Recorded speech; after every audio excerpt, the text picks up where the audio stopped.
Hello all of you, welcome back to the pretty skillful us. तो finally festive season हो गया है over. I hope आप लोग की दिवाली बहुत ही शानदार रही, आप लोग सब अच्छे से हैं। तो आज मैं लेकर आई हूं एक और वीडियो ऑन स्पोकन इंग्लिश। आज के वीडियो में हम बात करने वाले हैं उन 5 गलतियों के बारे में जो आपको इंग्लिश सीखने से रोक रही है। हाँ, ये बहुत ही ज्यादा इंपॉर्टेंट और बहुत ही यूजुअल मिस्टेक्स हैं जो सब लोग करते हैं। तो इस वीडियो को एंड तक देखना। अगर आप मेरे उन फ्रेंड्स में से हो जो मेरे इंग्लिश के वीडियोस देखना चाहते हैं, तो मैंने लिंक जो है वो डिस्क्रिप्शन बॉक्स में दे दिया है, आप वहां से इसको इंग्लिश में देख सकते हैं।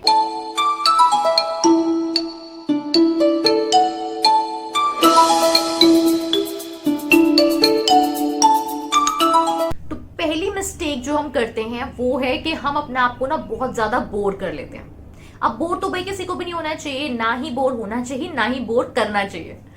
तो हम क्या करते हैं, एक दिन हम अचानक से उठते हैं और सोचते हैं भाई आज हमें ना इंग्लिश सीखनी है। तो हम उठाते हैं ग्रामर की बुक, पढ़ लेते हैं नाउन, वर्ब, टेंसेस, सब कुछ, खूब सारे नोट्स बना लेते हैं, अपने आप को बहुत थका लेते हैं और कुछ देर बाद पता है क्या होता है, नींद आने लगती है। तो अगर आप उन लोगों में से हो जिसको पढ़ना बहुत ज्यादा अच्छा लगता है और आपको सब कुछ याद रहता है पढ़ने के बाद, अगर आपका ये तरीका आपके लिए काम कर रहा है तो भाई बहुत ही ज्यादा अच्छी बात है।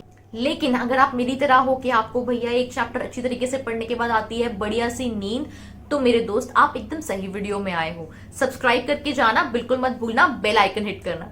तो चलो डिस्कस कर लेते हैं कि अगर हमें रीड करने से नींद आ रही है तो हम इसके अलावा क्या कर सकते हैं। जैसा कि मैंने बताया कि अपने आप को बोर मत करो, तो बोर मत करो तो खुद को एंटरटेन करो। अब एंटरटेनमेंट का क्या मतलब है? एंटरटेनमेंट का मतलब है कि आपको देखनी है टीवी सीरीज पर इंग्लिश में। ओके, आपको देखनी है इंग्लिश टीवी सीरीज और वो भी विद सबटाइटल्स। सबटाइटल्स लिखे हुए आते हैं ना नीचे, वो होने चाहिए उन वीडियोस में। ओके, आपको क्या करना है, आपको वो टीवी सीरीज देखने हैं और साथ में सबटाइटल्स भी पढ़ते रहना है। तो आप सुनोगे और आप साथ साथ में पढ़ोगे, इससे आपके ब्रेन में एक कनेक्शन फॉर्म होगा और आपको जो सेंटेंसेस हैं वो समझ में आने लगेंगे। जैसे आपको सेंटेंसेस समझ में आने लगेंगे ना, आपको ये समझ में आने लगेगा कि ये वाला जो सेंटेंस होता है वो सही होता है और ये वाला गलत होता है। तो आपको सही गलत का जब डिफरेंस पता लगेगा, इस तरीके से जब आप ग्रामर सीखोगे तो आपको बेटर आप सीख पाओगे और आप बेटर उसको याद रख पाओगे। स्टार्टिंग में जब आप इसको शुरू करोगे ना, आप टीवी सीरीज देखना शुरू करोगे इंग्लिश में, तो आपको थोड़ी सी डिफिकल्टी आने वाली है। आपको ऐसा लगेगा कि मतलब कुछ समझ नहीं आ रहा है, बहुत जल्दी जल्दी सबटाइटल्स जा रहे हैं, बहुत जल्दी जल्दी ये लोग इंग्लिश में बात कर रहे हैं। पर यहाँ पे आपको बेनिफिट ये है कि आप अपने अकॉर्डिंग अपनी स्पीड पे ये देख सकते हो। आप जो है, अगर आप सबटाइटल्स को केयरफुली आप रीड कर रहे हो, बहुत ही ध्यान से उनको रीड कर रहे हो और वो जो है वो आगे बढ़ गया है वीडियो, तो आप सिंपली आप उसको पॉज करो, पढ़ो और फिर आगे बढ़ जाओ। इसीलिए मैं आपको सजेस्ट कर रही हूँ कि आप डायरेक्ट इंग्लिश मूवीज ना देखो। मैं आपको इंग्लिश मूवीज भी सजेस्ट कर सकती थी, मैंने वो नहीं किया, इसलिए आपको सजेस्ट कर रही हूँ कि आप टीवी सीरीज देखो, आधे घंटे की होती है, खत्म हो जाएगी और आप उसको अपनी स्पीड पे मतलब आप उसको देख सकते हो। तो कॉन्सेप्ट बेसिकली ये है कि आप कोई भी लैंग्वेज जो है, जितना आप सुन के बोल के जितना आप सीख पाते हो, उतना आप ये किताबों से नहीं सीख पाओगे। कोई भी लैंग्वेज को सीखने का नेचुरल तरीका ये होता है कि आप सुनो और बोलो, जिसको मैंने पहले भी अपने वीडियोस में शेयर किया है, मैं आई बटन में दे दूंगी।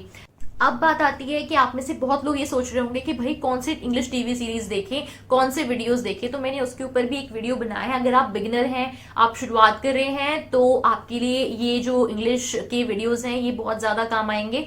तो मैं उनका लिंक डिस्क्रिप्शन बॉक्स में भी दे दूंगी और यहाँ पे आई बटन भी दे दूंगी। मिस्टेक नंबर 2 वो है कि बहुत ज्यादा ध्यान दे देते हैं हम वोकैबुलरी पे। अब वोकैबुलरी क्या होती है कि हम बहुत ज्यादा जो है ना नए नए वर्ड्स जो हैं डिक्शनरी से याद करने की कोशिश करते हैं इंग्लिश के, और वो भी बहुत ज्यादा भारी भारी डिफिकल्ट वर्ड्स। ओके, तो होता क्या है कि हम सब लोग जब छोटे थे, हमारी लाइफ में जरूर कोई ना एक अंकल, आंटी, दीदी, भैया, कोई ना कोई ऐसे जरूर होते थे जो ये गोल्डन एडवाइस हम लोग को देते थे।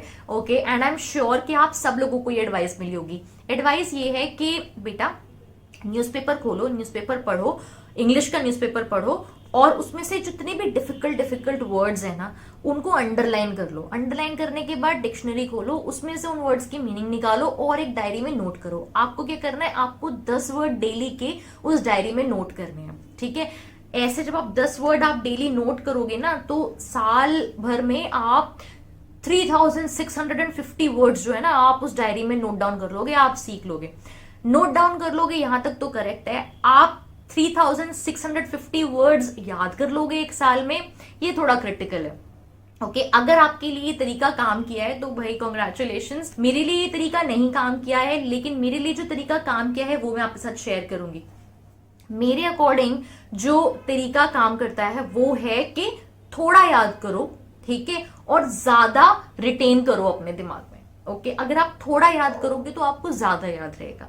ये जो है मैं पॉलिसी ये मैं अपनाती हूँ, ठीक है। तो मैं 10 वर्ड एक दिन के नहीं याद करूंगी, मैं एक वर्ड याद भी कर लू ना, उसको मैं 100 बार यूज करूंगी तो वो मुझे अपने आप याद रहेगा।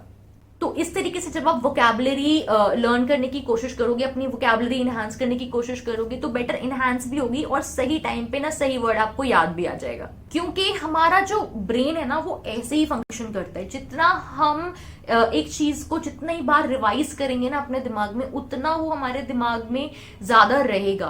तो बी इट इंग्लिश या फिर कोई भी चीज जो आप मेमोराइज करने की कोशिश करो, याद करने की कोशिश करो, इस मेथड को अपनाओगे तो आपको बेटर याद रहेगा।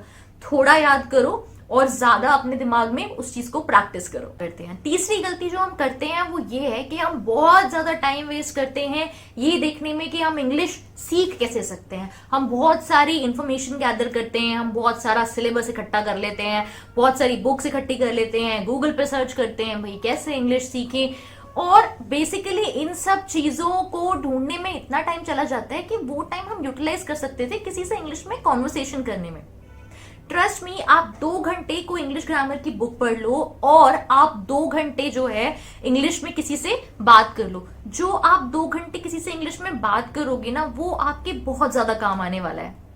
आपके 2 घंटे वो ग्रामर बुक पढ़ने से वे बेटर है कि आप किसी से इंग्लिश में कॉन्वर्सेट कर लो, ठीक है। तो जितना आप इंग्लिश में कॉन्वर्सेट करोगे आपकी इंग्लिश उतनी ही ज्यादा पॉलिश हो जाएगी। आप मुझसे बार बार पूछते रहते हो ना कि कोई टिप्स और ट्रिक्स बता दो, कोई शॉर्टकट बता दो इंग्लिश लर्न करने का। इससे अच्छा शॉर्टकट है ही नहीं। जितना ज्यादा आप इंग्लिश में बात करोगे उतना ज्यादा आप सीखोगे, उतना ज्यादा आप कॉन्फिडेंट बनोगे इंग्लिश में बात करने के लिए। तो ये सबसे बेस्ट टिप है कि आपको ज्यादा से ज्यादा इंग्लिश में कॉन्वर्सेशन करना है। अपने घर में भी इनफैक्ट आपको इंग्लिश का एक जो इन्वायरमेंट है आपकी पूरी फैमिली में, आप ज्यादा से ज्यादा इंग्लिश में जितना बात करोगे उतना ही ज्यादा आप बेटर इंग्लिश सीखोगे। यहां से हम पहुंचते हैं अपनी मिस्टेक नंबर 4 पे, जो कि है प्रैक्टिस नहीं करना, ठीक है।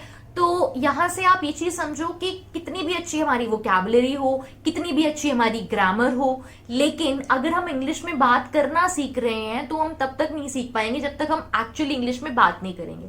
जैसे कि आप कंपेयर कर सकते हो कि अगर आपको ड्राइविंग सीखनी है तो ऑब्वियसली आप उसके अंदर की मशीनरी वगैरह नहीं स्टडी करने के लिए बैठ जाओगे, आपको ड्राइव करना पड़ेगा, आप तभी ड्राइव करना सीखोगे।